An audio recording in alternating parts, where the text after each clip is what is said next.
Olá pessoal, muito boa noite, tudo bem? Estamos chegando aqui para a nossa live de domingo, o nosso culto online do Ninho da Fênix, depois aí de um recesso de 2 semanas. Quero inclusive agradecer a todos aqueles que oraram por nós, que se preocuparam conosco.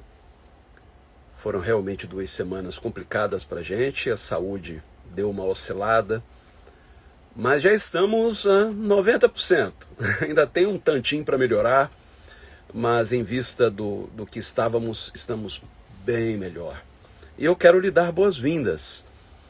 De qualquer parte aqui do Brasil, de qualquer parte do mundo, não importa o fuso horário em que você esteja, se você está assistindo ao vivo ou está assistindo depois, eu quero que você se sinta muito à vontade. Você está num lugar seguro. O Ninho da Fênix se propõe a ser esse lugar seguro.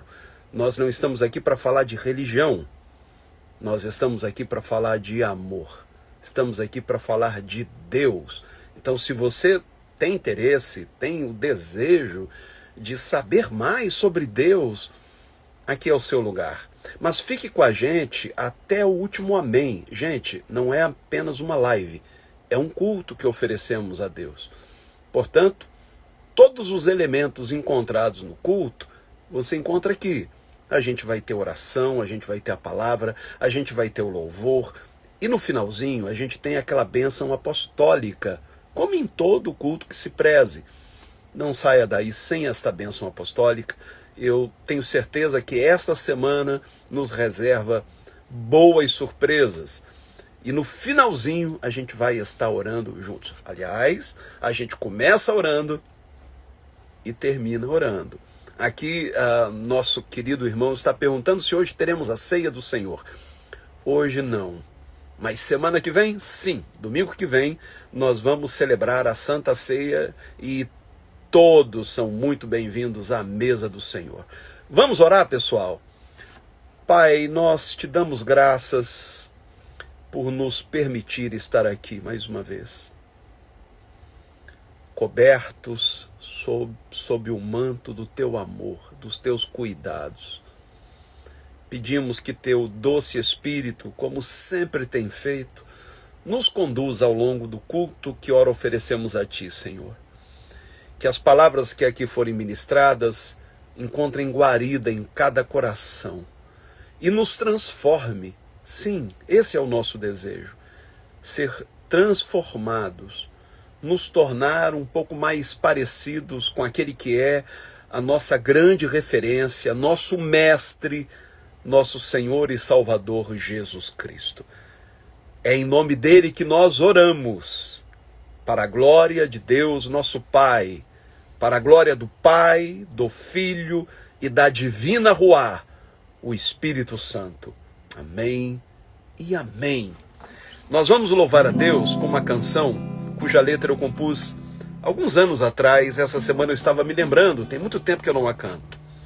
Fala de amor, né? Não poderia ser diferente. Diz assim, olha.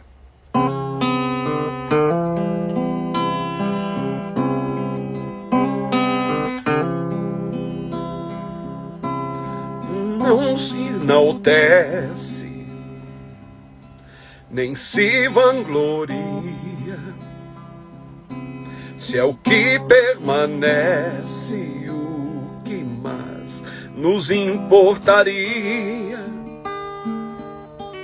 O amor não tem pressa,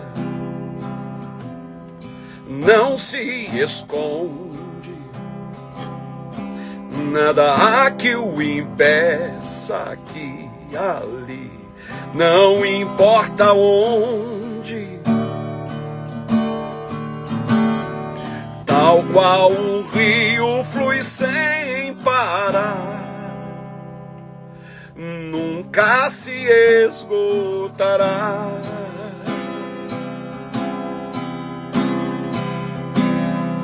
O amor sustém, o amor provê,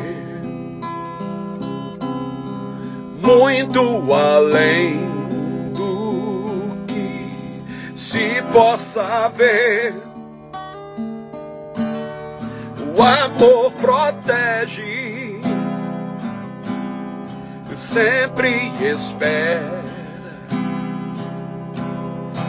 Quando emerge o amor, tudo supera. O amor são os braços que vão lhe embalar, que não lhe abandonará.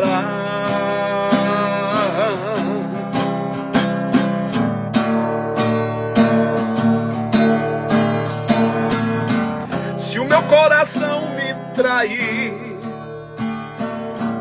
nele não puder confiar,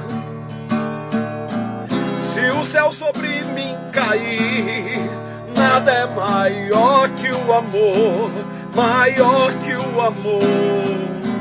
Se o meu coração me trair, nele não puder confiar,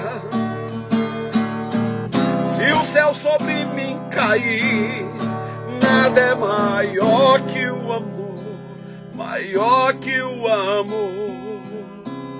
O amor está aqui, pois sobreviveu.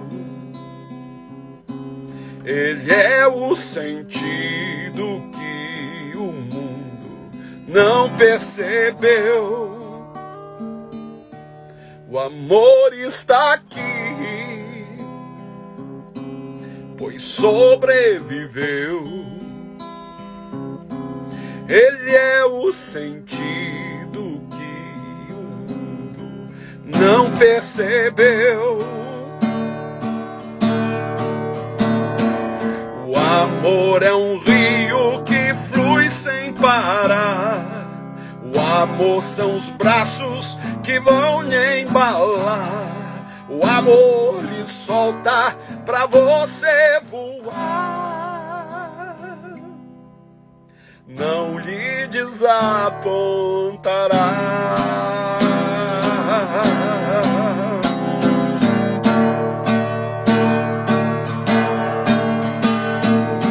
Se o meu coração me trair, nele não puder confiar, se o céu sobre mim cair, nada é maior que o amor, maior que o amor. Se o meu coração me trair, nele não puder confiar, se o céu sobre mim cair, nada é maior que o amor, maior que o amor. O amor está aqui, pois sobreviveu. Ele é o sentido que o mundo não percebeu. O amor está aqui, pois sobreviveu. Ele é o sentido que o mundo não percebeu. O amor é um rio que flui sem parar. O amor são os braços que vão lhe embalar. O amor lhe solta pra você voar e não lhe desapontará.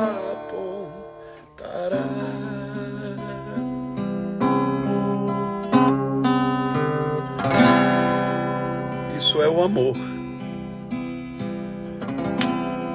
Como diz na carta de São Paulo aos Coríntios, no capítulo 3, ainda que eu falasse a língua dos homens, dos anjos, se eu não tivesse amor, eu seria apenas um sino barulhento. O amor é tudo, gente.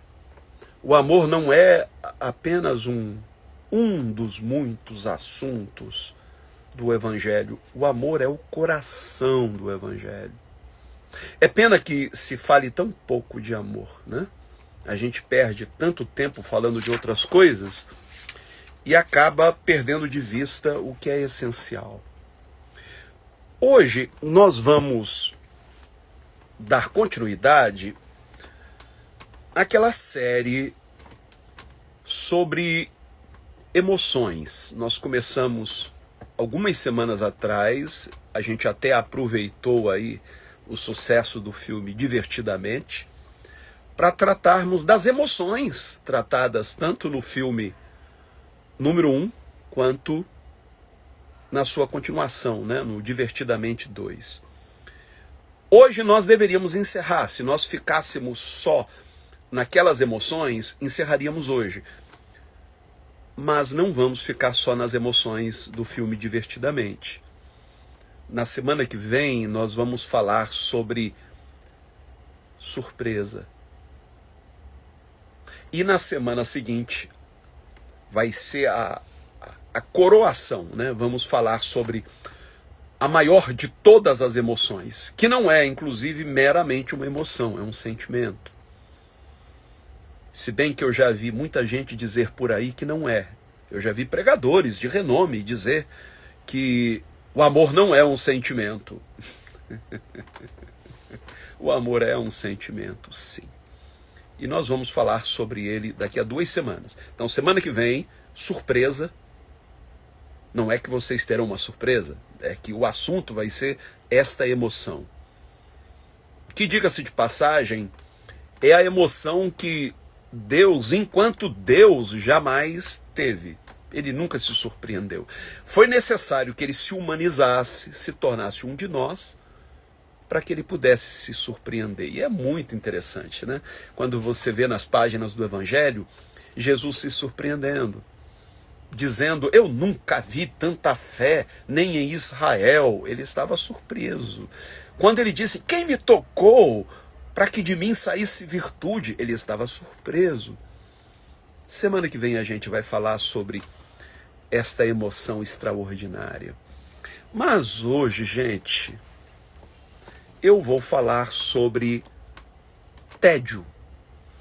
Eu vi aqui que a Cláudia Fuentes disse que não recebeu a notificação, né? Gente, quem puder, por favor, envie o convite para todos os seus amigos, porque infelizmente, às vezes, a plataforma ela dá uma sabotadinha, sabe? E não entrega. Eu estou passando por isso assim com muita frequência, muita. E isso provavelmente devido ao descontentamento de muita gente. Mas deixa quieto. Me ajudem, é só clicar aí no aviãozinho e enviar para todo mundo. Vamos falar sobre tédio. Vem cá, você já se sentiu entediado? Talvez até esteja agora, né? Entediado. É uma emoçãozinha chata, vou te contar. E como é que a gente lida com essa emoção? Porque é uma emoção inerente à nossa condição humana. Não tem como não se entediar. Em algum momento, você pode ser a pessoa mais feliz do mundo, realizada. Você pode ter um casamento maravilhoso. Você pode ser um profissional bem-sucedido na sua área, ter o reconhecimento de todos. Mas em algum momento, bate o tédio. Ninguém está imune. Ninguém. O tédio é uma emoção complexa que, do ponto de vista da psicologia, envolve uma sensação de insatisfação e desconexão com o ambiente ou atividade atual. Bate aquela insatisfação. Seja com atividade em que você está envolvido, seja consigo mesmo, às vezes acompanhada da chamada síndrome do impostor. Essa emoção é caracterizada por uma falta de interesse e estimulação, onde a pessoa sente que o que está fazendo não tem graça, é pouco desafiador, é irrelevante, não tem propósito. O que eu estou fazendo aqui? Já te bateu o tédio no meio de uma festa? Tá todo mundo lá dançando, se divertindo, e você diz, cara, o que eu estou fazendo aqui? Isso é o tédio. Deixa eu falar um pouco do ponto de vista da psicologia, para depois entrarmos no que diz a Bíblia, ok? O que diz a teologia. Dentro da psicologia, nós vamos encontrar várias teorias sobre o tédio. A primeira delas é conhecida como teoria da atribuição. De acordo com essa teoria, o tédio ocorre quando uma pessoa atribui sua sensação de insatisfação a um fator externo, como uma atividade repetitiva, uma situação que considera desinteressante.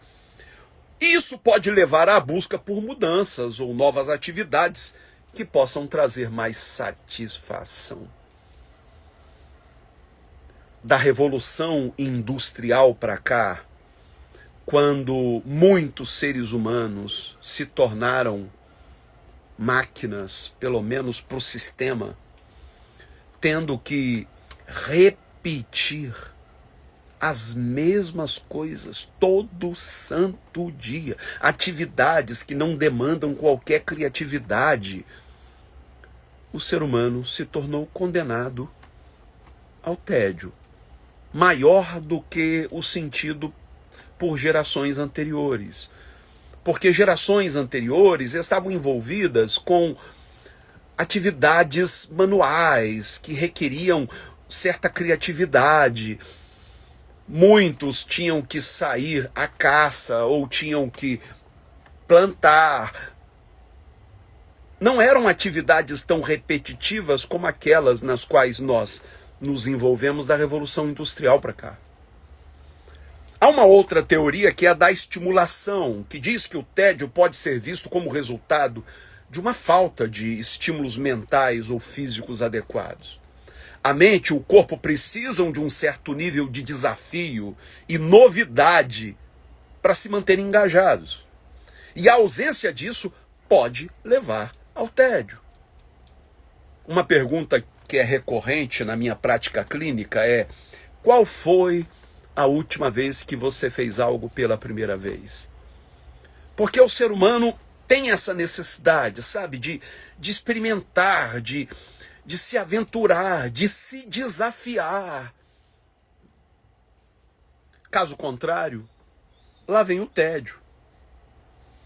E essa teoria da estimulação sugere que o tédio pode ser um sinal de que a pessoa precisa de mais variedade ou complexidade em suas atividades diárias. Variar, fazer algo diferente. Surpreenda a sua retina. Saia da rotina.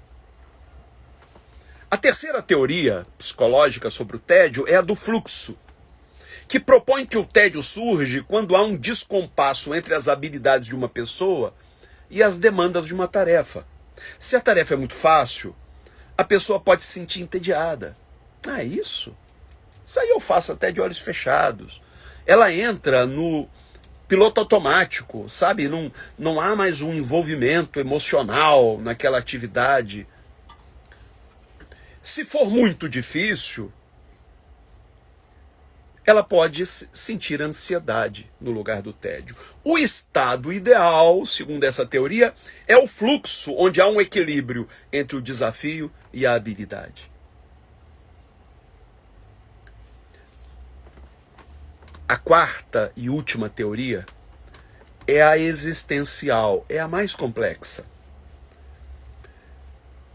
Porque da perspectiva existencial, o tédio está ligado à falta de significado e propósito na vida. E esse tipo de tédio pode surgir em momentos de crise existencial, quando uma pessoa questiona o sentido das suas atividades ou até mesmo a própria vida. Tudo vai desbotando, sabe? Vai perdendo sentido. A vida vira uma monotonia, uma rotina insuportável, onde você já decorou o script, você já sabe o que falar, a hora de cada atividade do seu dia, tá tudo ali cronometrado, tudo bonitinho, e você não se dá a liberdade de extrapolar aquilo. Aí vem o tédio. Minha vida não tem sentido. É só acordar, trabalhar, comer, dormir. Acabou. O tédio pode ter tanto efeitos negativos quanto positivos, pasmem. Negativamente, ele pode levar a comportamentos destrutivos, como o uso de substâncias, procrastinação ou até mesmo sintomas depressivos. O tédio pode desencadear, sim, um processo de depressão. Por outro lado, o tédio também pode ser um catalisador para a criatividade e a introspecção, levando a pessoa a buscar novas experiências ou a refletir sobre sua vida e objetivos. Então, tudo vai depender da maneira como nós elaboramos, como nós lidamos com o tédio. E aqui há algo interessante.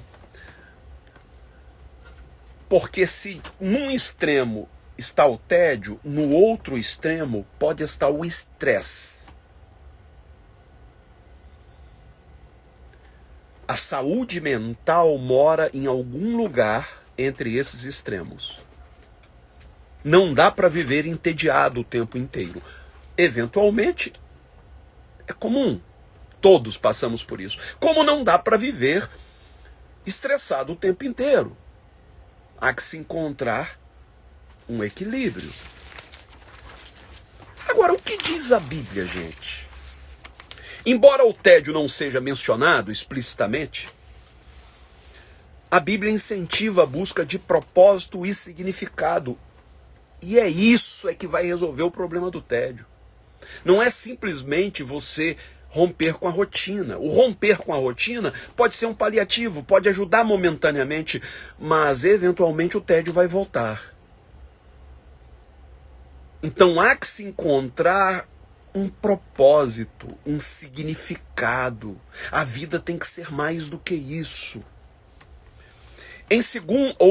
Em Colossenses, capítulo 3, verso 23, o apóstolo Paulo diz: "E tudo quanto fizerdes, fazei-o de todo o coração. Se não houver o envolvimento do nosso afeto naquilo que fazemos, o tédio será inevitável." Então, tudo que fizermos, Paulo está dizendo, devemos fazer de todo o coração, como ao Senhor e não aos homens. Isso é muito importante. Por que como ao Senhor e não aos homens? Porque quando a gente faz aos homens, aos nossos pares, as pessoas ao nosso redor, a gente cria uma expectativa, seja de reconhecimento, seja de retribuição, ou de pelo menos gratidão.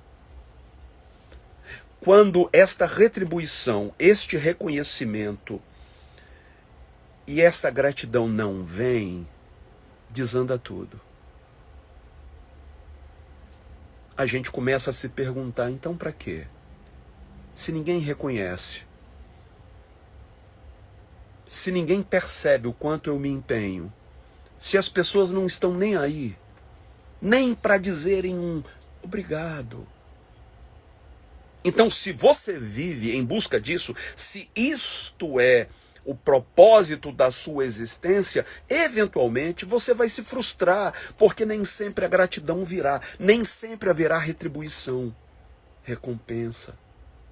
Muito pelo contrário, a gente lida com ingratidão o tempo inteiro. Vou repetir, a gente lida com ingratidão o tempo inteiro. E gratidão não é algo que a gente possa cobrar. Se ela não vier espontaneamente, não vale de nada. Gratidão não é dívida. Ninguém deve nada a ninguém. Agora, quando eu faço qualquer coisa como ao Senhor, eu não espero nada de ninguém. Se vier, é lucro. Se alguém reconhecer, se alguém agradecer, ou até me retribuir, que bom. Mas se isso não vier, não tem problema. Porque eu não esperava. Porque eu não coloquei meu coração nisso. Eu fiz como se fizesse ao próprio Deus. Exemplos bíblicos de tédio. Aliás, o livro onde mais encontramos exemplos de tédio é no livro de Eclesiastes. No capítulo 1, no verso 2, o sábio Salomão diz: tudo é vaidade. Aliás, é uma frase que ele repete ao longo do livro. Tudo é vaidade.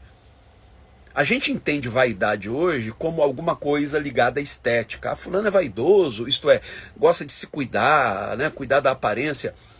Mas, biblicamente, vaidade não tem necessariamente a ver com isso. Vaidade é sinônimo de futilidade. É tudo fútil. Em outras palavras, é tudo uma grande bobagem. Vaidade vem de vã, aquilo que é vão. Aquilo que a gente não consegue segurar. Vale a pena viver em função do que é fútil? No capítulo 1 ainda, no verso 14, o sábio Salomão diz: eu observei tudo o que se faz debaixo do sol. Quer saber? Tudo é inútil. É correr atrás do vento. Quem disse isso, gente? Foi o homem considerado, dentro da tradição judaica e cristã, o homem mais sábio que já viveu nessa terra. É tudo inútil, é tudo correr atrás do vento, é tudo uma grande perda de tempo. Alguns chegam a dizer que Eclesiastes é o livro nihilista da Bíblia. Porque ele levanta questões para as quais Salomão não encontra resposta. Porque essas respostas virão lá na frente através de um descendente dele, chamado Jesus. Ele só levanta a bola, Jesus corta. Você também vai encontrar exemplos de tédio em profetas como Elias. Aquele que fez descer fogo do céu após a sua vitória sobre os profetas de Baal. Ele experimentou uma sensação de desânimo e frustração. Ele fugiu para dentro de uma caverna. E diz lá em 1 Reis, capítulo 19, verso 4, que ele orou dizendo: já basta, Senhor. Toma agora a minha vida, pois não sou melhor do que meus pais. Ele ficou entediado. E isso depois de ter logrado um êxito retumbante. Ah, Senhor, já estou de saco cheio. Já deu. Me leva. Eu não sou melhor do que meus pais, caramba. Deus precisou dar um choque de realidade nele e dizer: que é isso, Elias? Aqui não é o teu descanso, não. Tua missão não terminou, não. Você ainda tem uma jornada pela frente. Larga disso. Você vai encontrar um tédio coletivo entre o povo hebreu, enquanto peregrinava pelo deserto. Deus enviava maná todo santo dia para alimentá-los. Deus enviava codornizes. Deus fazia verter água da rocha. Quer dizer, cada novo dia na vida daquele povo era uma surpresa, era algo extraordinário da parte de Deus. E ainda assim, chega um momento em que eles ficam entediados. Lá em Números, capítulo 11, do verso 5 ao 6, nós lemos: lembramo-nos dos peixes que no Egito comíamos de graça, e dos pepinos, dos melões, dos alhos poróis, das cebolas e dos alhos, mas agora a nossa alma se seca. Coisa nenhuma há senão este maná diante dos nossos olhos. Isso é tédio. Um tédio que muitas vezes nos faz romantizar o nosso passado. Olhar para trás como se já houvéssemos vivido dias melhores do que hoje. Há uma passagem na Bíblia que diz que ninguém com sabedoria diria que os dias passados foram melhores do que hoje.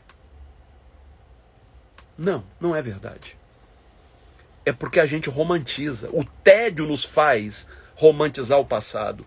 Oh, que saudade do Egito. Eles se esqueceram das chibatadas? Eles se esqueceram que por mais de 4 séculos foram escravizados naquele lugar? Mas estavam com saudades dos alhos poróis. Porque estavam entediados. Você vai encontrar o tédio até na vida de Davi, o grande rei Davi.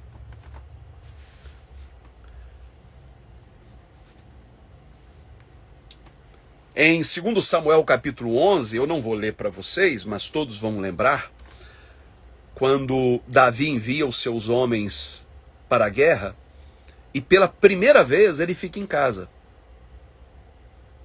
Ele sempre estava na frente de batalha. Dessa vez ele diz, eu acho que eu tenho o direito de ficar à toa na vida, nem que seja um dia. E durante um momento de tédio, é que ele observou lá a mulher de Urias tomando banho, a Batseba, e a desejou. E quis trazer para a sua vida aquela novidade, que, diga-se de passagem, me custou tão caro. Você vê o perigo que o tédio se constitui. Porque muitas vezes o tédio nos priva do juízo, nos faz meter os pés pelas mãos. A gente quer acabar com aquela sensação horrível e acaba dando passos em falso. Agora, esse mesmo Davi, no Salmo 63, no verso 1, ele clama, ó Deus, tu és o meu Deus, cedo te buscarei. A minha alma tem sede de ti. A minha carne te deseja muito em uma terra seca e cansada, onde não há água. Preste atenção no que ele está dizendo nesse salmo. A minha alma tem sede de ti. Eu me sinto como numa terra seca. Eu me sinto como em um deserto. Por várias vezes, em diversos salmos, você vai encontrar Davi falando algo parecido.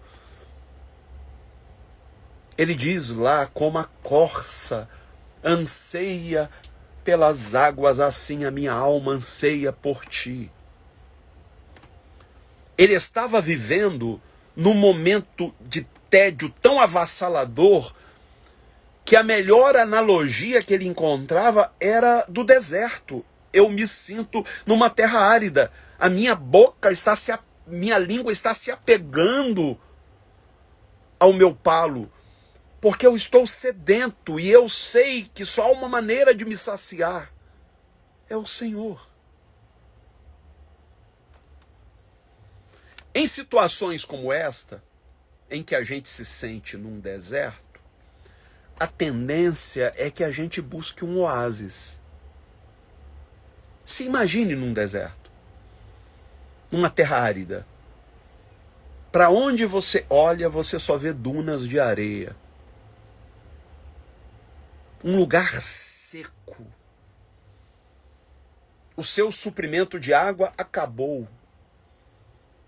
Tudo que você quer é encontrar no meio do caminho aquelas 2 palmeiras com água fresca.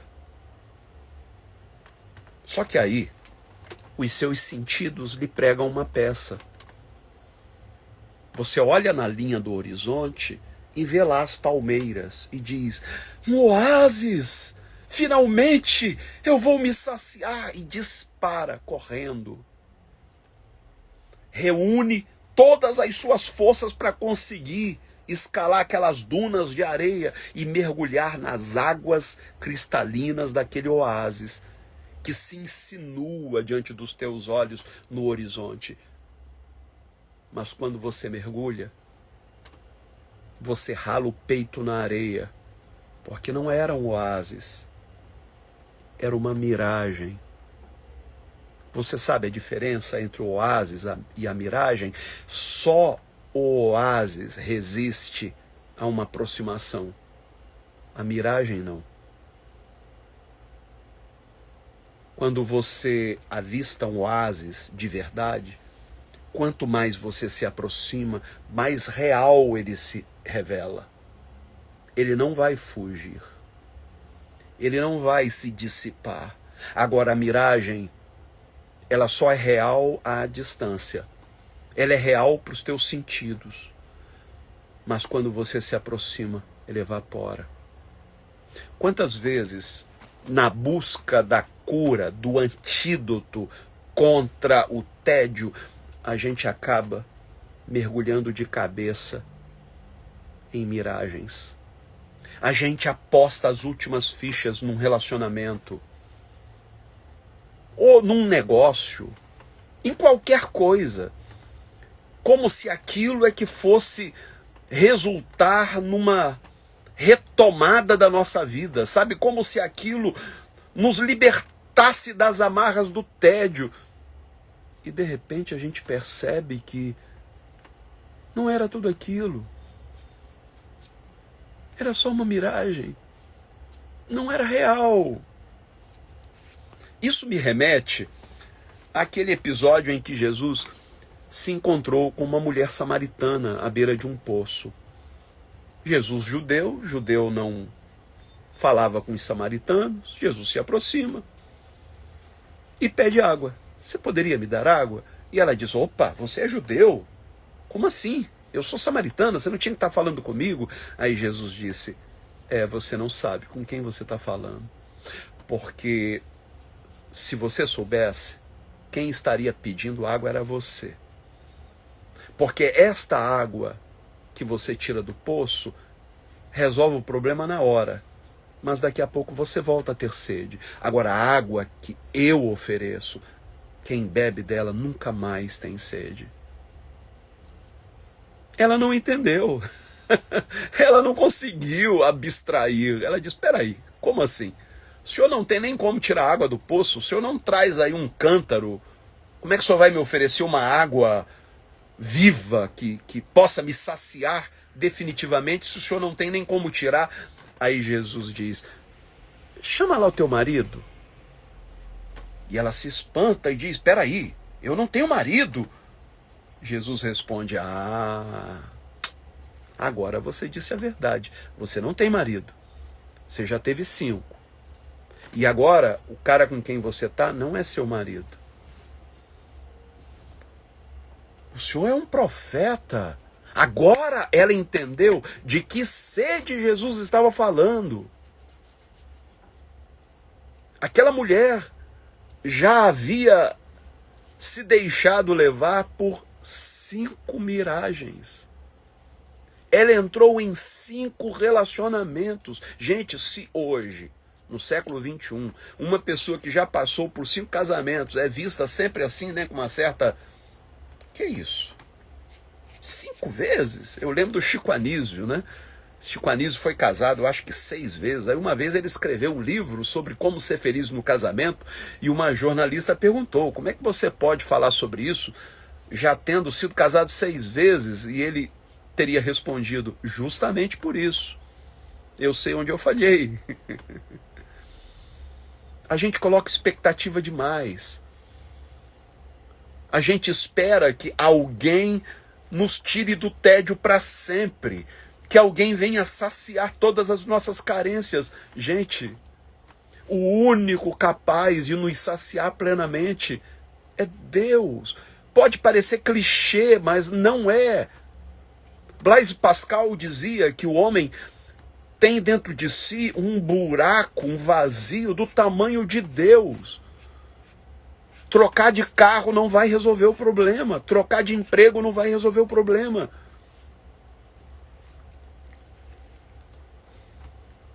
Jesus disse em João capítulo 4, do 13 ao 14, olha o que ele vai dizer àquela mulher samaritana. Qualquer que beber desta água tornará a ter sede, mas aquele que beber da água que eu lhe der nunca mais terá sede, porque a água que eu lhe der se fará nele uma fonte de água que salte para a vida eterna. Essa fonte que salta, que jorra feito um chafariz, representa a ressignificação que fazemos da própria existência. É o salto de fé que transforma a nossa visão da vida. Ao beber desta água, passamos a enxergar o mundo e a nossa própria existência a partir da perspectiva da eternidade, deixando de lado as futilidades que antes nos aprisionavam. A sede espiritual que antes nos impulsionava a buscar satisfação em coisas temporárias é finalmente saciada em Cristo. É a fé, gente, que confere sentido e significado à nossa existência. E eu quero me ater agora a esta questão para finalizar a nossa reflexão. O que é sentido? Fala-se muito em sentido, o sentido da vida. Qual é o sentido da vida? Sentido diz respeito à nossa orientação. É a compreensão de onde viemos para onde estamos caminhando. De onde você veio? Para onde você está indo? Quem não tem essas respostas não sabe onde está. Como é que eu vou me localizar existencialmente sem saber de onde vim, para onde vou? Não estamos à deriva. Não estamos perdidos no deserto. Assim como o povo hebreu foi guiado por uma nuvem durante a sua peregrinação entre o Egito e a terra prometida, também somos guiados pelo Espírito de Deus. Paulo vai dizer em Romanos 8,14, todos os que são guiados pelo Espírito de Deus são filhos de Deus. Repare, são duas coisas distintas. Uma diz respeito ao sentido, outra diz respeito ao significado. Se você é guiado pelo Espírito, então sua vida tem sentido. Ele está te guiando. Você não está perdido. Agora, significado, por sua vez, se refere àquilo que nos define. O que te define não é a roupa que você usa, não é o carro que você dirige, não é a sua posição social. O que te define não é um título acadêmico, nem eclesiástico. É na junção de sentido e significado que encontramos plenitude. Se somos guiados pelo Espírito de Deus, então nossa vida tem direção, tem propósito. Se somos filhos de Deus, nossa existência tem valor e significado. Lembra de Jesus dizendo que o corpo é mais do que o alimento? É mais do que a roupa? A gente às vezes fica muito preocupado com o que vai comer, com o que vai vestir, porque a gente dá valor àquilo que é trivial.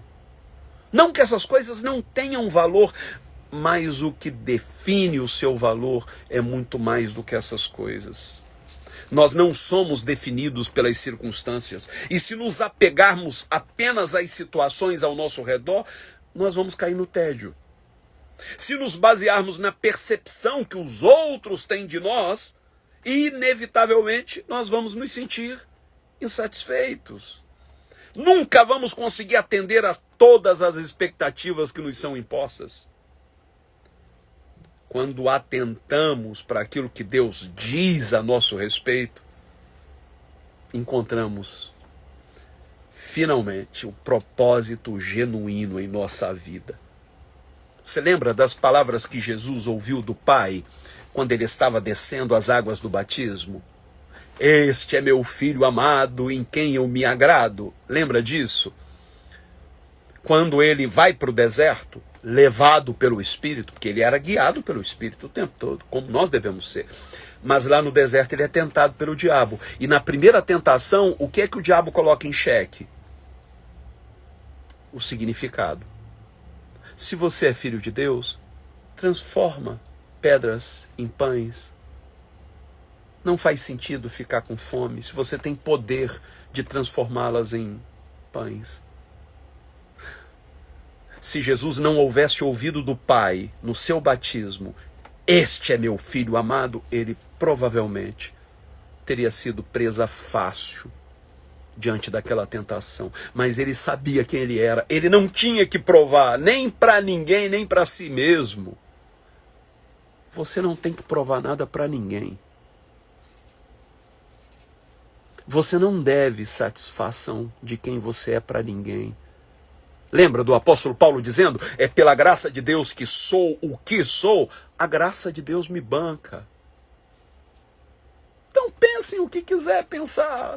Eu não tenho gerência sobre aquilo que as pessoas possam pensar de mim. Eu sou o que sou, pela graça de Deus. Aquilo que Jesus ouviu do Pai, este é meu filho amado, em quem eu me agrado, tem que ecoar no meu coração. Porque o Espírito Santo que habita em mim, em você, é que sussurra o tempo inteiro dentro de nós, dizendo: você é um filho amado. Você se sente amado? Pode até ser que você se sinta desprezado, desdenhado, até por gente da sua própria família. Mas você é amado por quem mais importa. Você é amado por Deus. Aqui está o antídoto do tédio. Sua vida tem sentido. Sua vida tem propósito. E por causa do amor de Deus por você, sua vida tem significado. Quando a gente bebe dessa água, a sede é saciada. Davi tinha razão em dizer: oh, a minha alma tem sede de ti, porque ele não tinha bebido. Quem trouxe esta água da vida foi Jesus. Salomão tinha razão em questionar e dizer: é tudo uma grande bobagem, esta vida não passa de futilidade, porque ele viveu antes de Jesus. Quando a gente conhece Jesus, quando a gente se sente amado por Ele, a vida deixa de ser um emaranhado de coisas fúteis e passa a ter valor. Topa orar comigo? Vamos orar? Pai, em nome de Jesus, eu quero pedir que o Teu Espírito confirme esta palavra no coração do meu irmãozinho, da minha irmãzinha lá do outro lado. Eu sei que há pessoas assistindo a esta live que têm enfrentado dias terríveis. Sejam eles de tédio ou de grande estresse. Há pessoas que já pensaram seriamente em jogar tudo para o alto, desistir, deixar para lá. Mas a vida não pode ser deixada para lá. A vida urge. E o que ela requer de nós não é outra coisa que não seja coragem. Por isso eu peço que o Teu Espírito, Senhor, possa nos imbuir desta coragem. Coragem para que nos levantemos e enfrentemos as demandas do dia a dia, sem esmorecer, na certeza de que não fomos abandonados à própria sorte. Nós somos amados por quem mais importa, por aquele que prometeu que nunca nos abandonaria. Então, Senhor, que não percamos mais nosso tempo buscando nos saciar naquilo que não é capaz de nos saciar. Que aquele que tem buscado se saciar em substâncias nocivas, aqueles que têm tentado se saciar no álcool, nas drogas, ou numa vida promíscua, que não se sintam agora julgados por mim, condenados por quem quer que seja, mas se sintam acolhidos como o Senhor acolheu aquela mulher samaritana. E que eles possam se saciar diretamente na fonte, no Senhor. É este o pedido que te faz a minha alma, no nome de Jesus. Amém e amém. Gente querida, Antes de terminar esta live com aquela bênção apostólica, para finalizar o culto, eu gostaria de deixar aqui uma palavra de gratidão a todos os que têm contribuído com o nosso ministério. Vocês são uma bênção. Eu não tenho palavras. Graças a todo o empenho de vocês, esta obra tem avançado. Vidas têm sido tocadas, têm sido assistidas. Nesse final de semana mesmo, muitas famílias receberam as cestas básicas, graças a todas as contribuições que temos recebido. Todavia, nós ainda não enviamos os recursos que enviamos todos os meses para o projeto Gramachinhos, que atende a 300 crianças todos os dias com refeições, 3 refeições diárias, escolinha, biblioteca comunitária. E para o projeto UMI, em Moçambique, na África, que acolhe as 102 meninas em vulnerabilidade social. Essa semana a gente ficou numa encruzilhada. Ou as cestas básicas para as famílias do projeto Eu Escolhi Amar, ou o projeto Gramachinhos e o projeto UMI. Acudimos às famílias e deixamos de acudir esses projetos. Por isso eu gostaria de deixar aqui um apelo a você que ama o nosso ministério, que tem sido abençoado através de cada reflexão, de cada postagem. Contribua. Você pode fazê-lo através de 2 chaves. A primeira delas é o celular 21 99797 8135. Eu vou repetir bem devagar. 21 99797 8135. Ou através da chave euescolhiamar@hotmail.com. euescolhiamar@hotmail.com. Você também pode ajudar pelo PayPal, de qualquer lugar do mundo. O nosso PayPal é o e-mail hermescfernandes@hotmail.com. hermescfernandes@hotmail.com. Desde já, minha profunda gratidão a todos os que contribuem e os que vão contribuir hoje, ao longo da semana. Obrigado. Obrigado mesmo. Gente querida, nós estamos caminhando para o final. Me promete algo. Se você assistiu o finalzinho, se você está entrando agora, ou assistiu a metade, me prometa que vai assistir tudo. Assista tudo.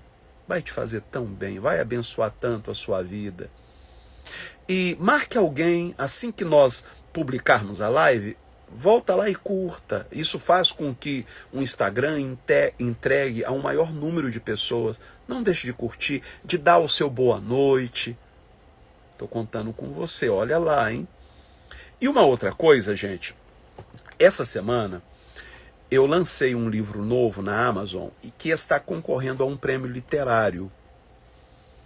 Se acontecesse de nós ganharmos esse prêmio, você não imagina o empurrão que isso daria nos nossos projetos, no nosso ministério. Este livro tem 360 páginas. E é um livro de ficção científica. É o meu 7º romance. Os meus romances estão todos lá na Amazon. Tem vários.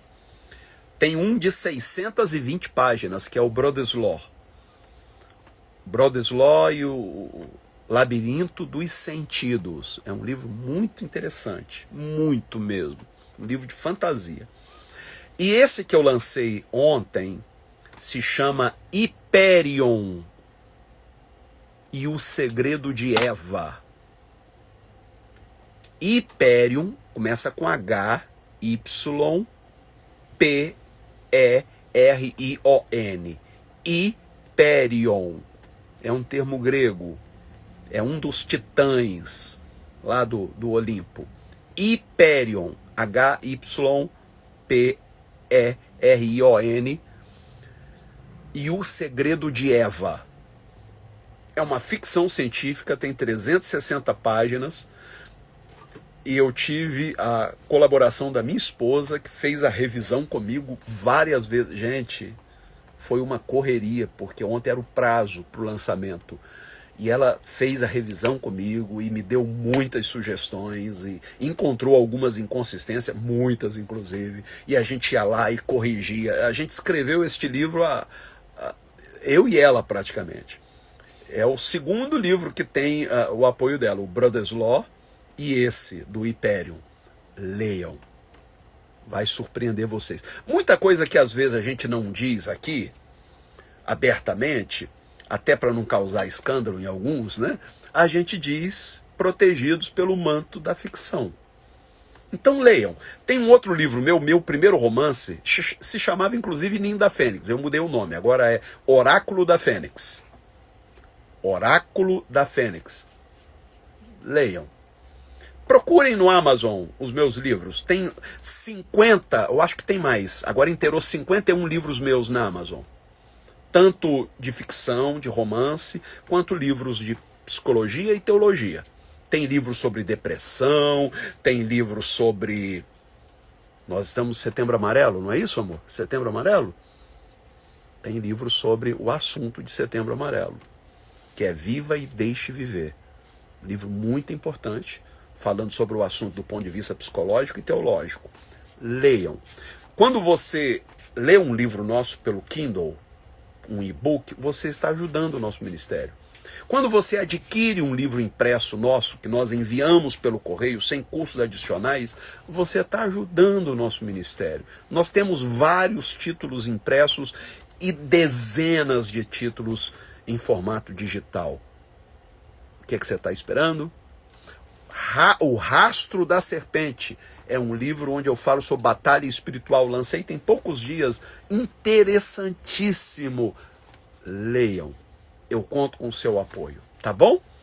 Queridos, nós estamos chegando ao finalzinho. Amanhã tem live de novo, às 21 horas, sempre trazendo aqui comentários do dia a dia. Conto com a sua audiência. E agora, para completar, fechar com chave de ouro, a bênção apostólica. Domingo que vem tem Santa Ceia, tá, pessoal? Aqui no Ninho. Que a graça de nosso Senhor Jesus Cristo, o amor de Deus, o nosso Pai, a comunhão do seu Espírito, a divina Ruach, a nossa Mãe Divina, que é o Espírito Santo, seja com todos, todas, todes, porque dele, por ele e para ele são todas as coisas. Obrigado pelo carinho, gente. Deus abençoe a todos. Uma ótima semana. Até amanhã e domingo que vem. Tchau.